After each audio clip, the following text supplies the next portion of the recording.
Good evening, ladies and gentlemen, and welcome to Wednesday evening's online seminar. Tonight we are joined by Conor Ahern, consultant solicitor with Silver Shemmings Ash, who's going to be explaining to us exactly what the trouble with subcontracting is. As always, if you have any questions during the presentation, please feel free to use the Q&A tool in the bottom toolbar to submit these to Conor, and he'll endeavour to answer as many as possible at the end. Alternatively, if it's something you don't wish to raise in an open forum, please feel free to email Conor directly on conorahern@silverllp.com. So, Conor, over to you. Thanks very much, Julie, and good evening, everyone. Yeah, so this evening we're looking at the trouble with subcontracting.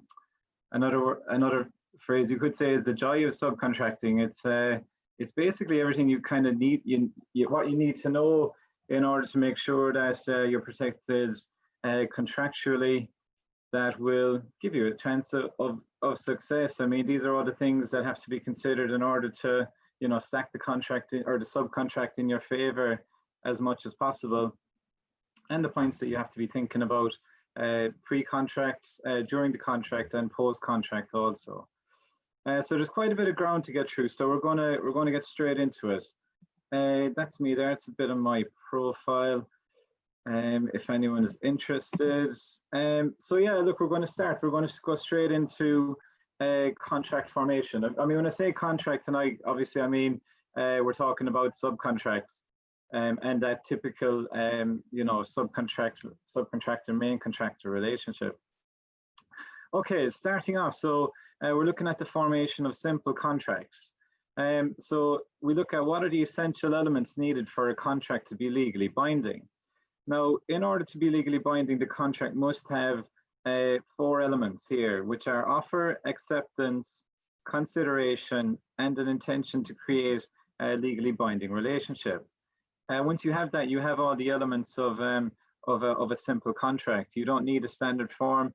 You don't need a 100-page schedule of amendments. You don't need any of that stuff. If you have a sheet of paper that has the parties on it, that has these 4 items, then you can be good to go.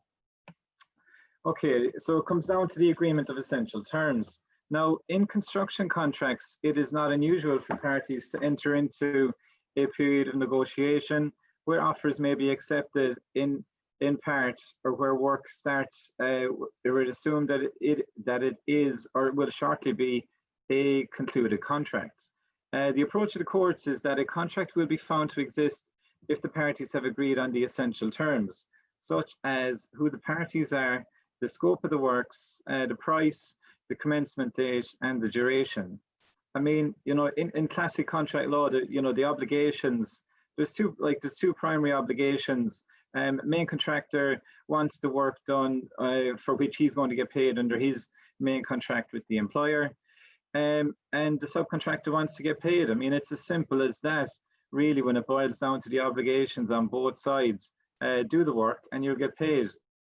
Again, you can think of these essential terms that you need if you're thinking of, drafting a simple form of contract, drafting any form of contract. You should keep these points in the back of your mind to make sure that they are present in the agreement. Okay, so but what happens where you have no binding contract? So it is common in the construction industry for the contractor to place an order with a subcontractor on its standard terms, only for the subcontractor to accept on its own standard terms. Further negotiation follows, correspondence is exchanged with regard to agreement of terms, where some may be agreed and others not, and in the meantime the subcontractor starts work. I mean, very familiar set of circumstances for anyone who works in the construction industry. It's quite frequently contractors are on site without no formal contract being agreed. So what are the principles to be applied in this situation? So generally, the last letter is deemed to be accepted if the recipient then starts or continues work or permits the other party to do so. For example, if the subcontractor has submitted its quotation to the main contractor and the main contractor's only response is to instruct the subcontractor to start, then the main contractor is deemed to have accepted the subcontractor's quotation. This is generally what we call a battle of the form situation, which is so where there's continued negotiation and it is apparent from the parties that the parties do not regard themselves as bound, there is not agreement as to the important terms, there will be no contract. So in the absence of the binding contract, a party who has carried out work at the request of the other will be entitled to payment for a reasonable sum. So that's the position if the subcontractor starts work on site without no binding contract and subsequently are unable to agree a subcontract, then the general position, unless it's been ousted some way in any of the correspondence between the main contractor and the subcontractor, is that the subcontractor is entitled to be paid a reasonable sum for the work carried out. Okay, so letters of intent. So what is a letter of intent and what is the status of it? So you can have a position where there is no contract formed. Now, the contractor will at best only be paid on a quantum merit basis for any work done. That's back to your, reasonable sum. Quantum merit basically means payment without any, without legal foundation, essentially. So it's your reasonable sum or a fair assessment of what has actually been completed. There is no commitment to complete the works. There's no completion date. There's no provision for extension of time or liquidated damages. So there you can end up in with a letter of intent. So the second situation is an interim or simple contract where each party assumes reciprocal obligations to the other. That goes back to the simple contract we had earlier, where you can have it on a single sheet of A4. If you have all the essential elements that we discussed earlier, then you can have a binding contract. You can also have those in a letter of intent. Again, it's hard to apply a general rule on letters of intent because it all depends on the wording. Everything turns on the wording that's within that. And a really important document to check out if you have been issued with a letter of intent. The third situation can be where you have an if contract. So this is a contract where A requests B to carry out work on the basis that if they do carry out that work, they will receive appropriate payment. And there is no obligation to do the work if you don't want to. Now, I mean, that can happen, but it's fairly rare in construction, really, because both parties, subcontractor, main contractor, they want clear obligations. I mean, that's how they set a project up for success. They've got the the work secured, they've agreed a price, and they go forward on that basis. Obviously, the best way to do it, but unfortunately, it doesn't always work out that way. Okay, so still on contract formation, we're looking at what form can a contract take. Now, a contract may be in any form, and binding despite the complete absence of paperwork can happen.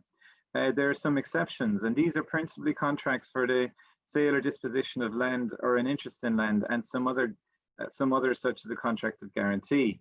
Now, I mean, deeds in relation to land under, I think it's the Land Registration Act the Law of Property Act 1925 and the Land Registration Act, they need to be physically in writing.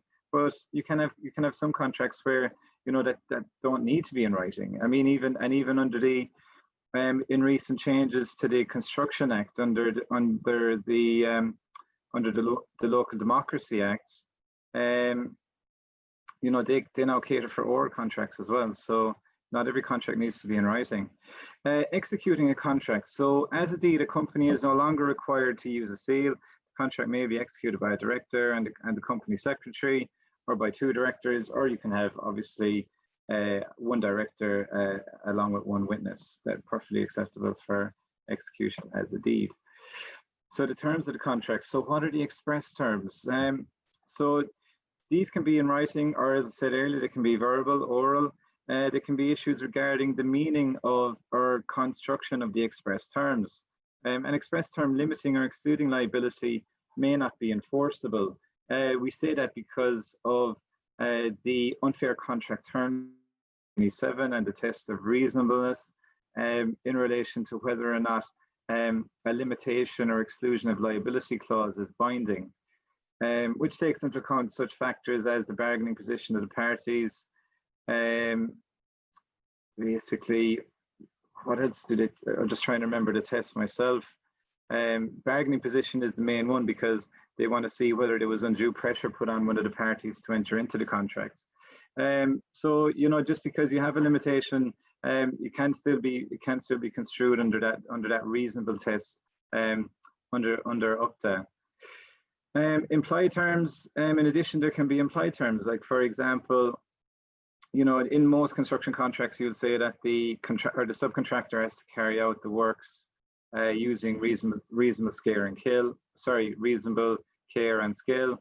You can upgrade that to reasonable care and skill of a subcontractor familiar with carrying out works under this subcontract, etc. I mean, that's already covered in the, you know, in the Sale of Goods Act 1982. So again, implied terms, I mean, so just if you had a situation where the standard of care wasn't actually expressed, then you go back to your implied terms. And this is all just giving you a flavor for how these contracts are put together, because it's really important to understand that, you know, if, you know, what is the situation if everything is not expressed in the subcontract? Got to understand how to bring in those implied terms to basically cover the complete extent of the bargain that's been entered into by the parties. Implied terms of common law. So the courts are willing to add terms as implied terms in certain limited circumstances. So the first ground here is the established usage. What do the parties know and understand to be a part of the bargain? Where there is an apparently complete bargain, but which without such a term in the contract, it would be unworkable. And also where the court is concerned to establish what the contract is, the parties not having fully stated the terms, i.e. to give the contract business efficacy. Now, there's much case law in relation to how the courts interpret business efficacy, and basically, you know, when we talk about contract formation and when disputes arise, they largely relate to the interpretation of the contract. So, I mean, this is such a big area. We're kind of, you know, we're touching on it here tonight, but I mean, you know, contract interpretation is an hour-long session on its own. So we're just giving a kind of an overview of it here tonight. Implied terms in building contracts. So there are some important terms that are usually implied into building contracts. You know, such terms require the employer to give possession of the site within a reasonable time, give instructions and information at reasonable times also. You know, especially sometimes some subcontracts, you'd see the inclusion of an information required schedule. You know, the reason for that is that the obligations on both parties as to when information must be given is clear. But what happens where you don't have an IRS and the employer or the main contractor fails to supply the information on time? I mean, generally, you know, the subcontractor, depending, there'd be a reasonable, a degree of reasonableness depending on what the contract says. But I mean, usually a subcontractor would be writing to a main contractor to say that, you know, a failure of the contractor's persons to provide the information on time is basically, you know, can be deemed an act of prevention and seek extension of time and loss and expense as a result of that. But again, depends on the facts, depends on the actual contract that has been agreed between the parties and also the events as they have played out during the contract. The contractor must carry out their work with proper skill and care, and goods and materials must normally be of good quality and reasonably fit for their intended purpose. So there you have reasonably fit for their intended purpose. That's again Sale of Goods Act 79 and Sale of Goods and Services Act as well. And obviously, as I explained earlier, the reasonable skill and care obligation as well. There will be no scope for such implied terms where the matter is dealt with expressly in the building contract. So if there is something that's really important and that ought to be part of the subcontract, then you're better off having it expressed there rather than trying to rely on an implied term later. Always best to get it expressed as much as possible. Okay, so and the importance of limitation periods. I mean, this this can't be overstated either. So the law places time limits on when a claim must be brought before the court if such circumstances arise. Now, the present law of limitation is set out in the Limitation Act 1980. A claim arising out of a simple contract must be brought within 6 years of the date of the breach, and a claim of contract by deed carries a limitation period of 12 years as well. So that's the key distinction if you're signing something as a, as a simple contract, or if you're signing it as a deed. Generally, with a simple contract, you'd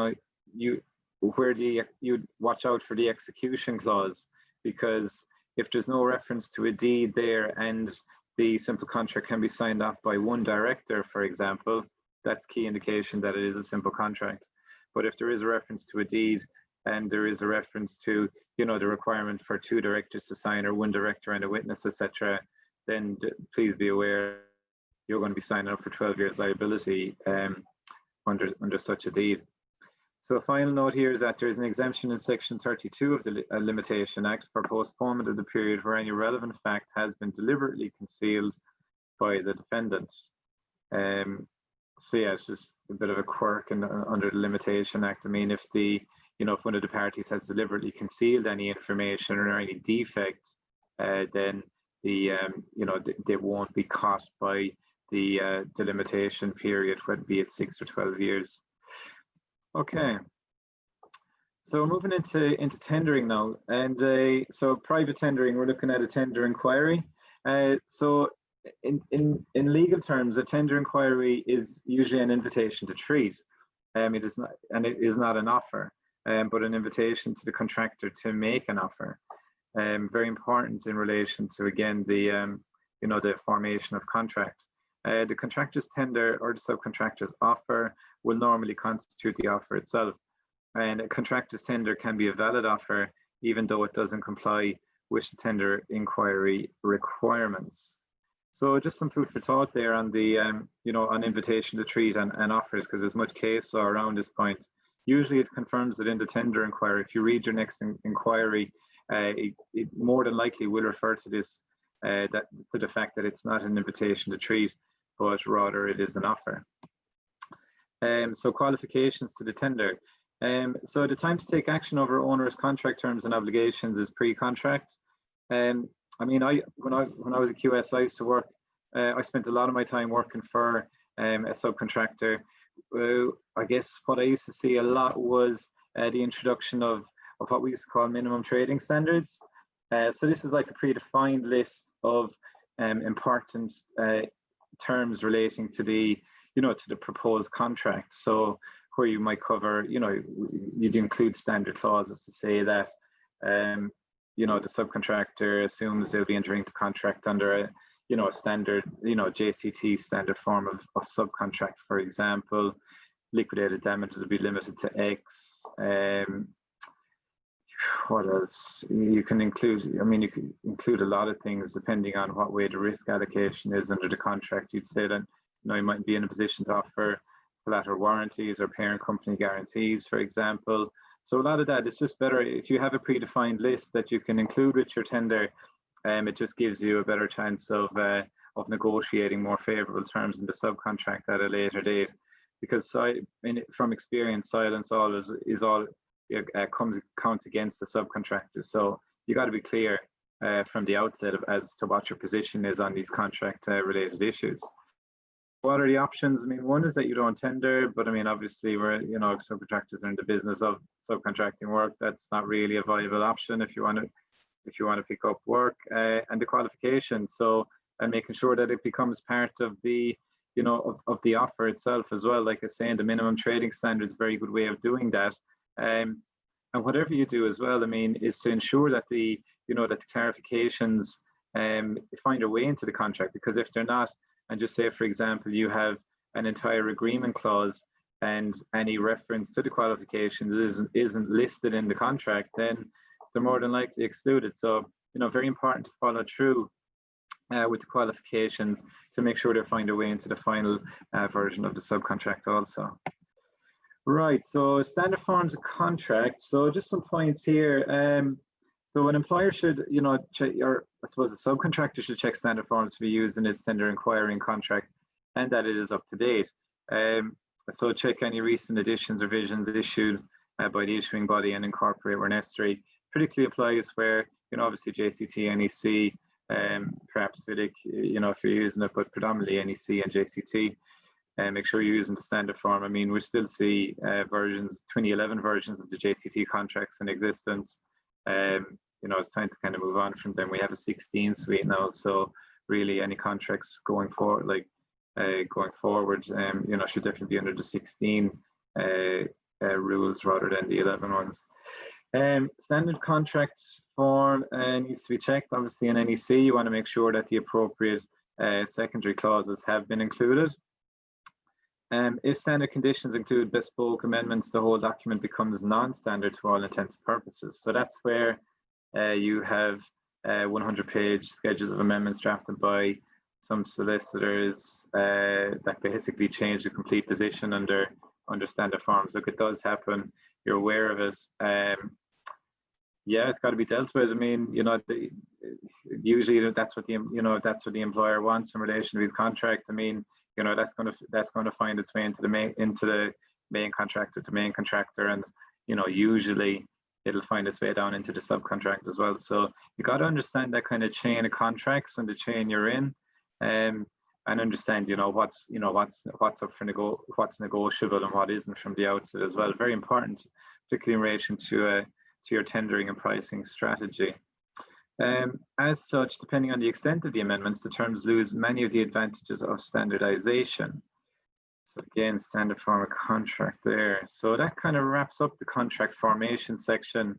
Yeah, you know, just the key elements that you need in it, you know, in your subcontract, what to look out for, you know, what as well, you know, when the subcontract comes, making sure if there are amendments that those are checked, that you're familiar with the risk that's trying to be passed on to the subcontractor in there to make sure that you're comfortable with the overall strategy. So yeah, so we're going to move on. We're going to go to, you know, evidence and records. So it's like, you know, always reminding subcontractors of this. I mean, subcontractors and main contractors, this applies equally. So because we see it at the end, you know, generally when the project has been concluded, we're looking to, you know, either defend or bring proceedings on behalf of one of the parties. And what does it boil down to? Same thing always. You know, party dispute, whether it be adjudication, litigation, or arbitration, needs to remember in three things. You know, records. I believe it was Max Abrahamson that said, you know, the three key elements of any claim were records. I mean, it's very important. Always bear that in mind. And we'll just go on to some of the key documents that we look for when we say records, because it's pointless us saying it, it's got to be broken down.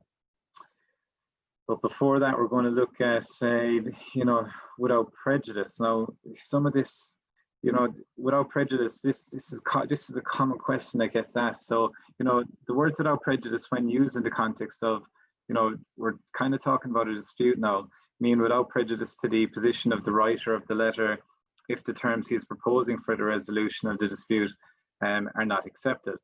If the proposed terms are not accepted, the recipient will not be permitted to rely on any admissions or concessions made by the writer within that letter. So yeah, that, you know, when you see that, I mean, I'd see a lot of QSs using the term without prejudice even in final account submissions.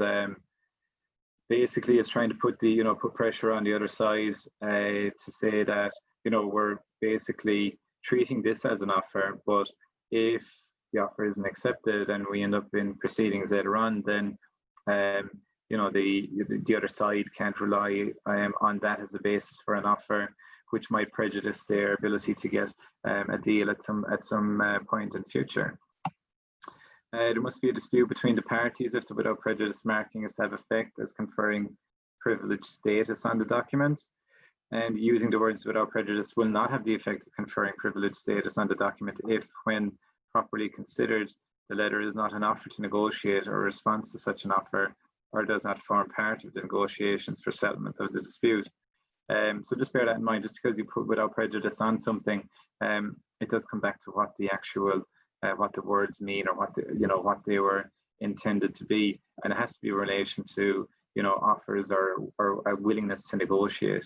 If it's not, this wording won't be of any effect, and kind of loses all its meaning, really. Okay, so now we're going to look at, so onerous conditions, that you frequently come across in subcontracts. So it's kind of a bit of a checklist to watch out for the next time, you may be carrying out a subcontract review that's been proposed by a main contractor. It's very important to understand, what the terms mean and how the risk is trying to be allocated. So, first of all, so non-compliance with the Construction Act. So, just say, for example, if there was a clause in the subcontract to say that, the subcontractor doesn't get paid until the main contractor gets paid, that's non-compliant with the Construction Act because, pay when paid has been outlawed under the Construction Act. I mean, when I say the Construction Act, I was talking about the Housing Grants, Construction and Regeneration Act 96, I guess as amended under the Local Democracy Act in 2011. So that's just something to watch out for if you had, if such terms have been proposed. It still happens. I mean, hard to believe it, but you still see that. I have come across that term in a, I suppose some years ago now, right? But it does happen. You got and you got to watch out for it as well. I mean, in fairness, if that pay when paid clause was there, I mean, it's clearly outlawed, but still something to be aware of. You got to deal with it at the time. Onerous amendment standard forms, we touched on this earlier. Happens a lot, where schedules of amendments are issued under the main contract, and that finds its way down to the subcontract. You got to deal with that. Not easy. It is a burden for subcontractors.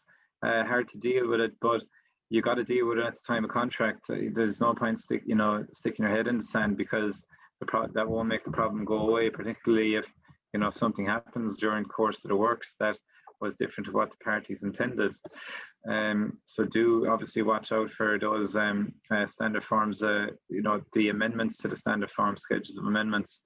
Very important that the subcontractor is able to deal with those and close out any concerns before the contract is agreed.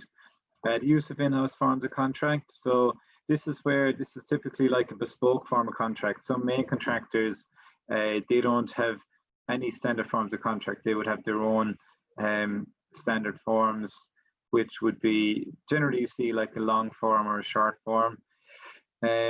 They're generally very onerous and tipped in the main contractor scale. So if you see a bespoke form of contract, you can generally expect that there's going to be quite a lot of that that's going to be tipped in the main contractor's favor as opposed to the subcontractor.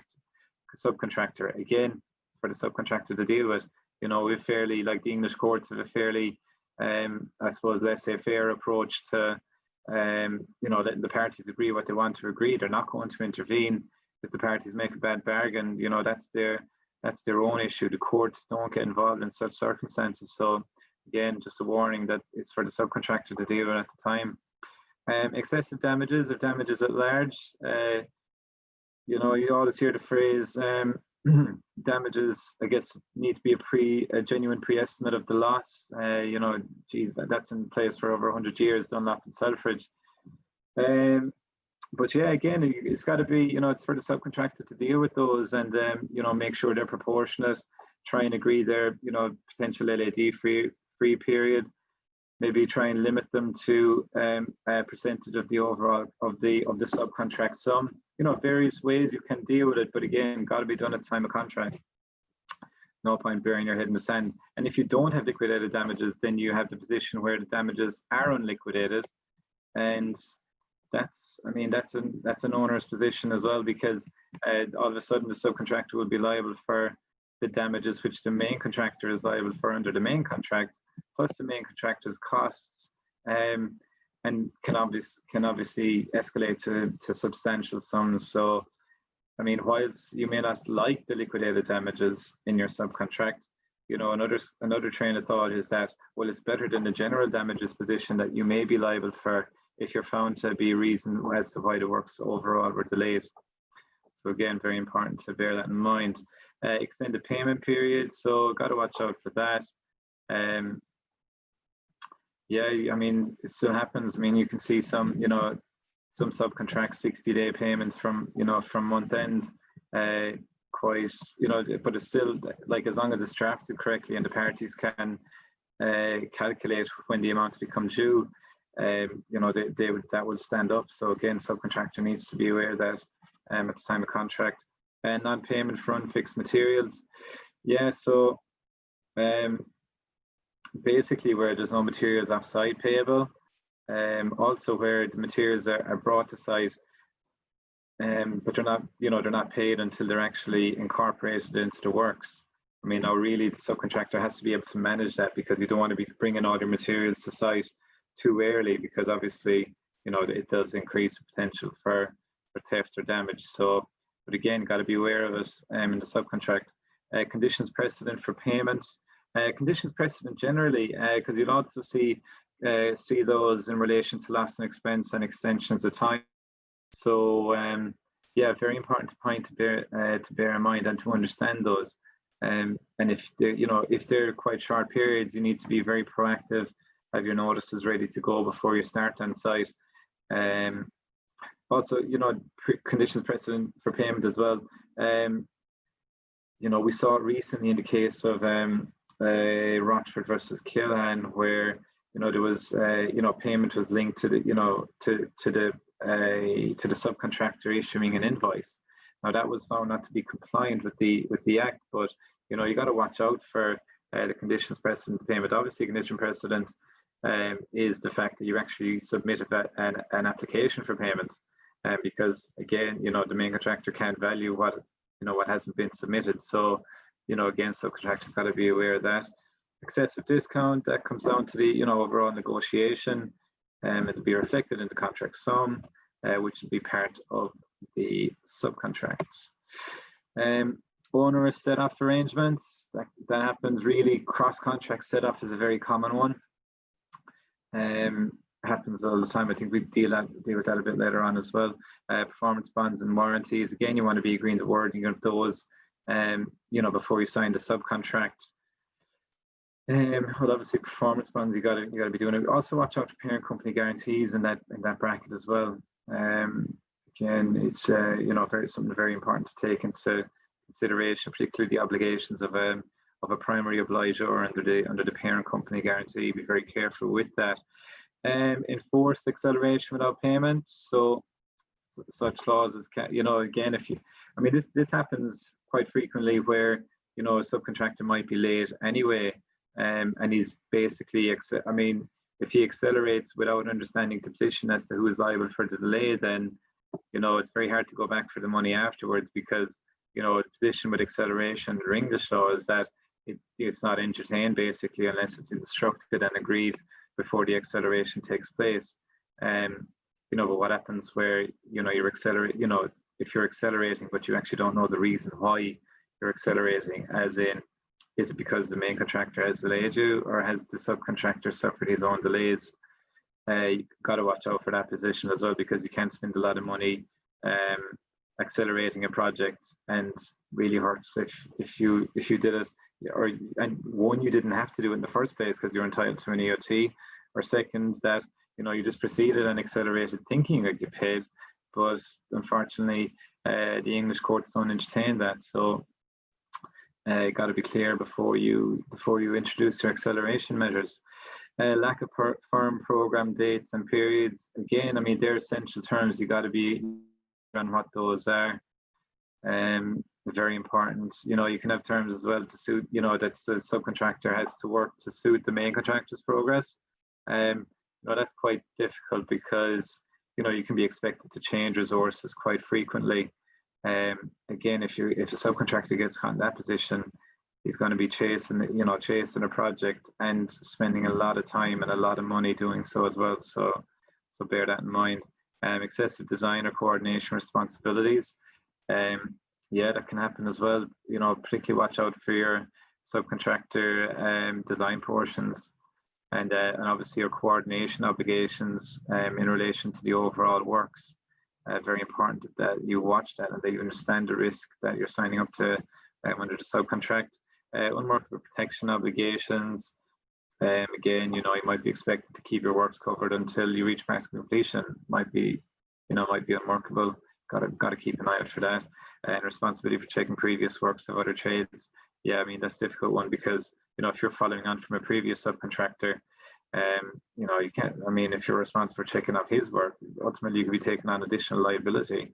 So you got to be very careful in such circumstances.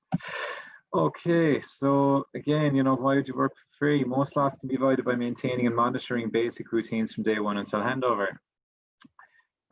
You got to confirm the start and completion dates for the project, as well as each section or area, particularly where sections apply to the project, or where you could possibly have partial possessions as well.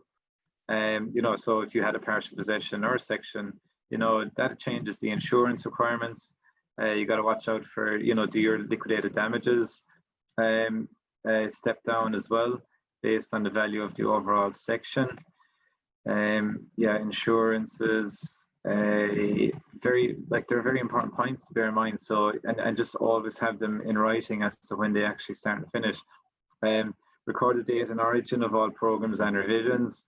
Notify all delays to the client or contractor immediately when they become apparent. That goes back to your condition precedent.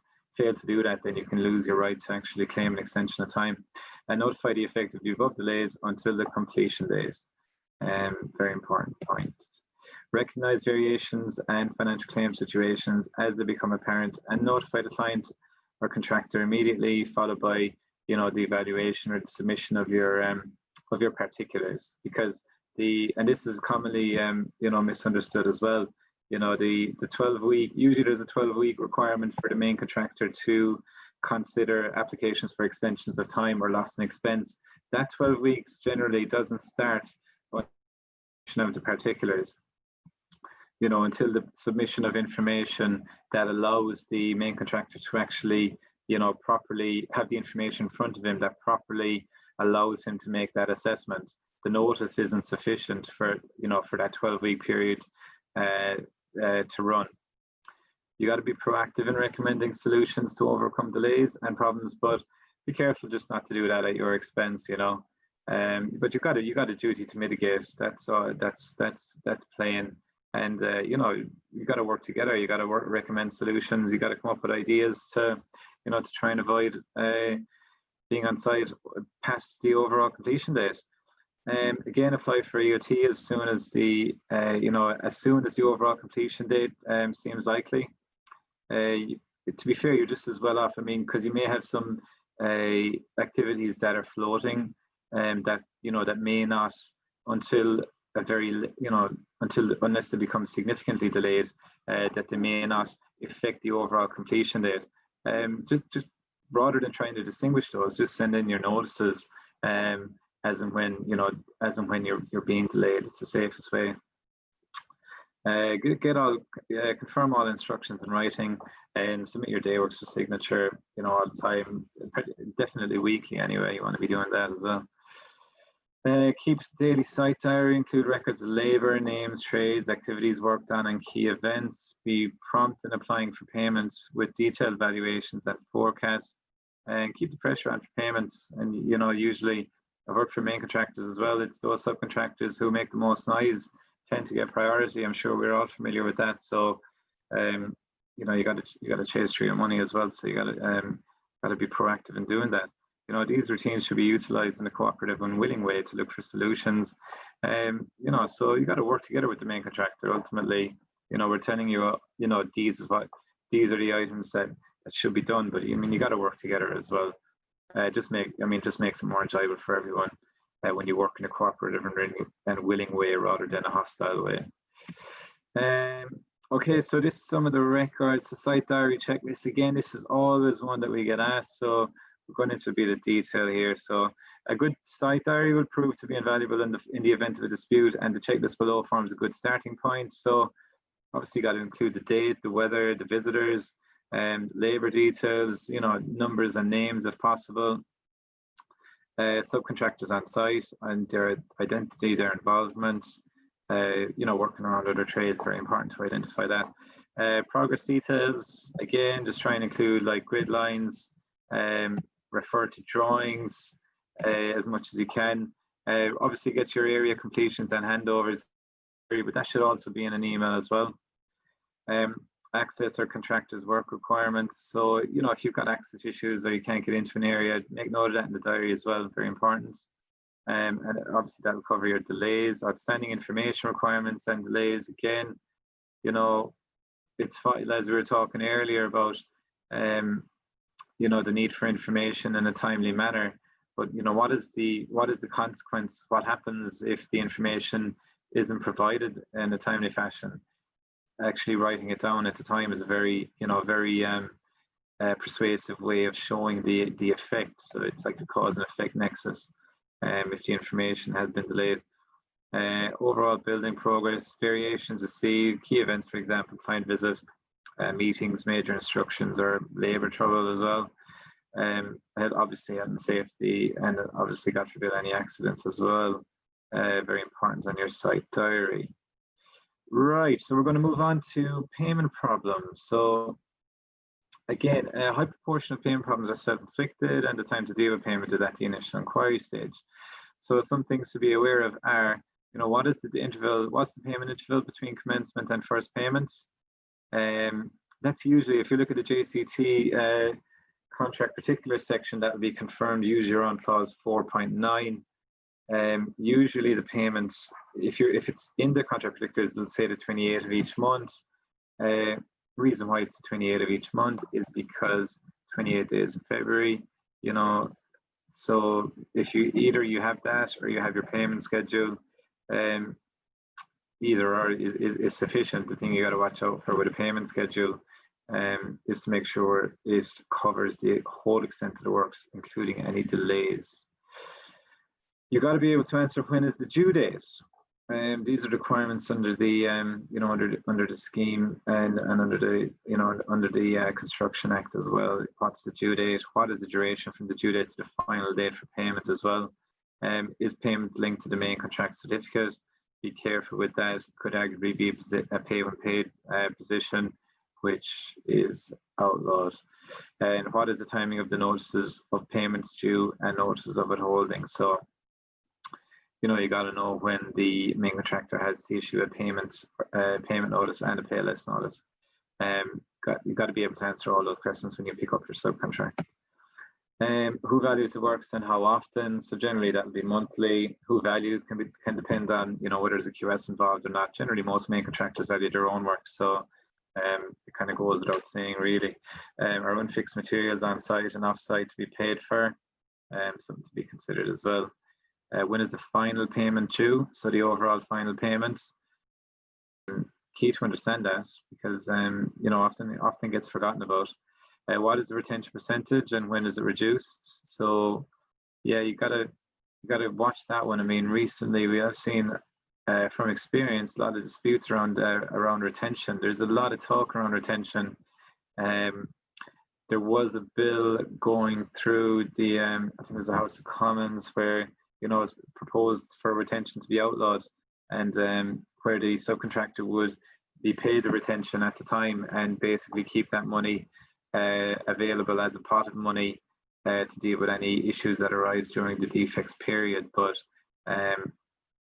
progress has really slowed down with that, unfortunately, I think, because you know, I think most subcontractors have a responsible attitude to you know, to retention. And you know, again, if you're willing to work together and cooperate, you know, if there is an issue, you're going to go back to site and make good anyway. So we shall see when it's going to be reduced. So, you know, is the first half of retention, is that due on the subcontractor's PC or the main contract PC? Very important to understand that, and also obviously when the second amount is due. When is the final release date? How long is the defects period? You know, 12 months, 18 months generally. You got to be clear on that. Is there a set-off clause and is it onerous? Ensuring a discount is, you know, is a cash discount. Are the terms compliant with the Construction Act? Again, there's so much to consider here for subcontractors. I mean, you know, it's a tough position to be in. I've been there myself. You know, and ideally, once you get all of this right, then you can hopefully make some money. You know. Okay, so claim for delay costs. So most subcontract conditions provide for payment for loss and expense, for example, prolongation costs. However, entitlement is strictly dependent on the following: The reasons for delay must be such to give legitimate entitlement under the terms of the subcontract, agreement, or order. Subcontractor must make a written application for loss and expense as soon as the likelihood becomes apparent, and he must be able to provide evidence in regard to the circumstances. So again, you're looking for prolongation costs. You got to give your notice, and then you also got to give your particulars, including how you've actually calculated what your loss is. Demonstrate the nexus, cause and effect, for example, the clear link between each notified event, the delay, and the resultant loss and expense. He must state the contractual basis of his claim, for example, which clause are relied upon and are common laws applied. You know, for example, in the in the standard building subcontract, you know, generally the most common clause we see, the catch-all, is any impediment, prevention, or default of the main contractor or the contractor's persons. It's generally the most common one utilized for loss and expense and extensions of time. Just provide details and substantiate the actual loss and expense. Yeah, and just record those events. There's no need for confrontation, or there's no need for, you know, for it to be hostile in any way. You're just recording the facts, as long as you're not trying to embellish your position or make it sound worse than it is. Generally, you should be in a position to, you know, to manage the issue and treat it fairly, not try to profiteer from it, just try and recover the loss, which is all it's there to do. You know, the golden rule is that you be put back in the position you would have been in had the contract been properly performed, and always remember that in relation to loss and expense. Okay, the Construction Act. So there are a number of loopholes within the Act exploited by many who have evaded and abused the spirit and letter of the law, and look out for these at inquiry stage. So in relation to payment, you have the extended payment periods. Now pay when paid has been outlawed. Many contractors are imposing lengthened payment periods, which we covered earlier. The set-off notice. The Act does not prescribe a period of notice. Some contractors state only 1 day's notice prior to the final date for payment. I mean, the JCT standard form says 5 days before the final date for payment. I mean, it's a difficult one for a subcontractor. You know, it's not in the spirit of the Act that the subcontractor finds out what he's going to be paid 1 day before the final date for payment. Not something I could recommend. It's not a nice position for a subcontractor to be in. And again, it goes against the spirit of the Act. That's not why it was introduced. This is totally inadequate and can have disastrous effects for, you know, on a subcontractor's cash flow. Cross set-off, covered that earlier. So, you know, you can have multiple contracts, and, you know, main contractor can deduct money claim lost under one job under any or all other contracts if they wish. Owners got to watch out for it.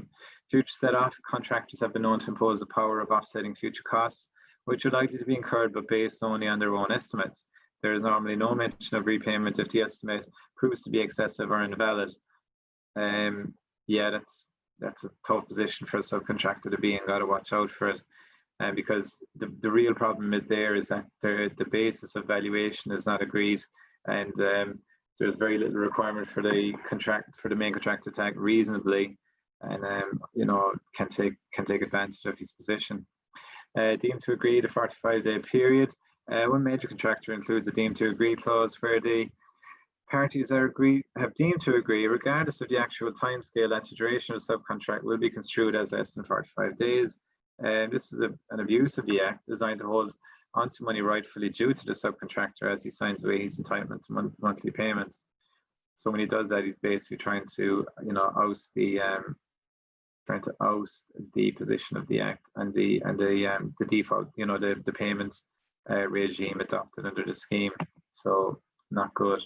No suspension. The Act prescribes that not less than 7 days notice should be given by a subcontractor in the event of non-payment. However, this, you know, some try to extend it, but I mean, the Act says 7 days, so be very mindful of that. Payment certified. Now payment paid has been outlawed. I say accepting insolvency. That's insolvency of the employer. Section 113 of the Act says that, you know, the event that the employer becomes insolvent and doesn't pay the main contractor, in those circumstances, the main contractor is not obliged to continue paying the subcontractor.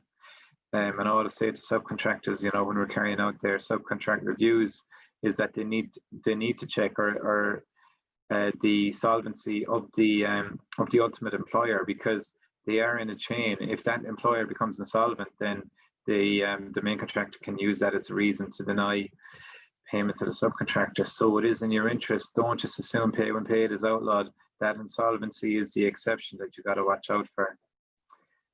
Contractors are fixing the date of certification by the architect under the main contract as the due date. The subcontractor has no knowledge of when this may happen, which leaves them in the contractor's mercy and open to pay when and if certified. It can mean the subcontractor could potentially lose his money if certification is withheld due to the contractor defaulting in some way. So you got to watch out for that as well. Finally, we've got through a lot there. We're going to just touch on adjudication and what, generally what subcontractors need to be aware of here. So dissatisfaction procedure, this is a common ploy prior to a subcontractor giving notice of adjudication.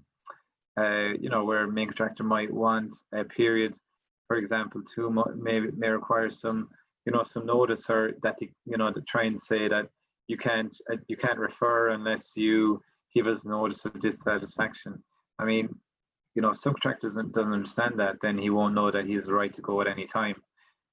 So it's just kind of, it's almost like a distraction. So you got to watch out for that. Joining in clause. So this clause obliges the subcontractor to join with the contractor against an employer if adjudication matters are related. Again, designed to hamper the subcontractor's right to prompt an adjudication. That can happen as well. Final and binding. This clause imposed by contractors in respect to their decisions will prevent an adjudicator from reopening the decision.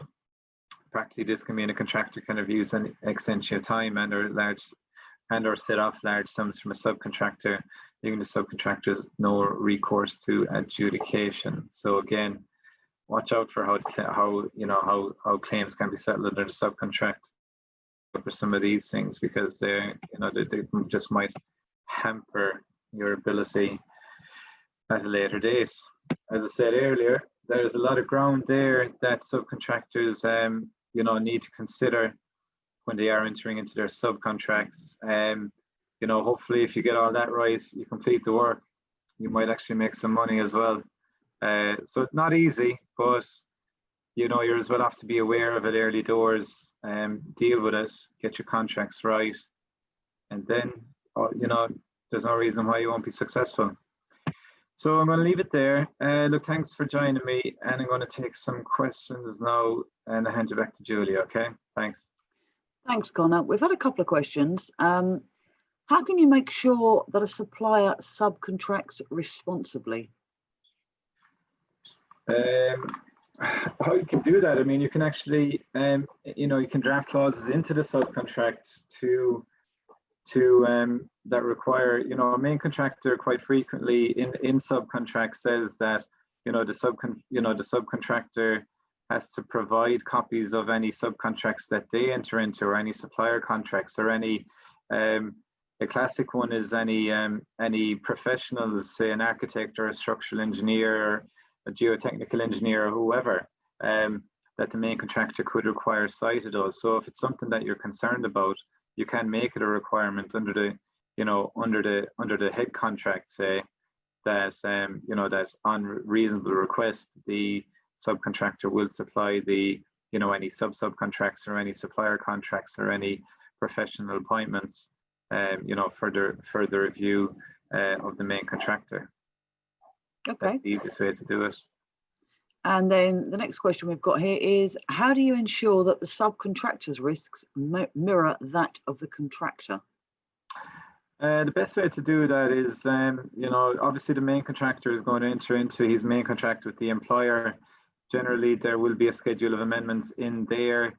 What the main contractor should be doing really for that project is that he will draft his own set of, his own subcontract schedule of amendments, which is like a flow down of his obligations under the main contract, so that basically joins the link, links the contracts together to make sure that that the contract, that the subcontractor is aware of the risks that the main contractor has signed up to under the main contract, and also then what actions are required of the subcontractor in order to ensure that they don't put the main contractor in breach of any of those obligations at any point during the contract.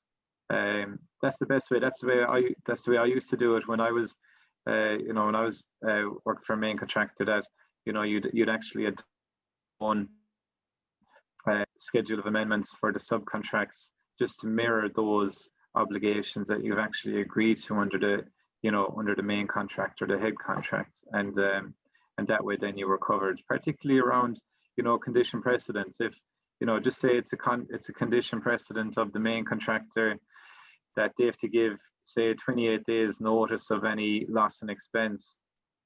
In those situations, what needs to go into the subcontract is that the subcontractor is given his notice within 14 days or some period less than the 28 days, just so the main contractor can get the information in, examine it, and see whether this is something that they should be reporting up the line to the employer under their own contract. That's just an example. Again, NEC does that quite well. JCT not so much, because there's no condition precedents, but that's typically how we should be structured. There's no kind of hard and fast rule. The best way is to actually just draft your own schedule of amendments for the subcontractors in that particular project. Okay, that's great. That seems to be our questions for this evening. So thank you very much, Conor, for your time. Thank you everyone for joining us. As we said earlier, if you do have any specific queries for Conor, please don't hesitate to email him. It's Conor Ahern at silverllp.com, and he'll be happy to answer any of those questions for you. In the meantime, we wish you good evening. Hopefully it's stopped raining where you all are now, and we look forward to seeing you again soon. Thank you very much, everybody. Thanks, Conor. Great. Thanks, Julie. Speak to you soon. Thanks, everyone. Speak to you soon. Bye.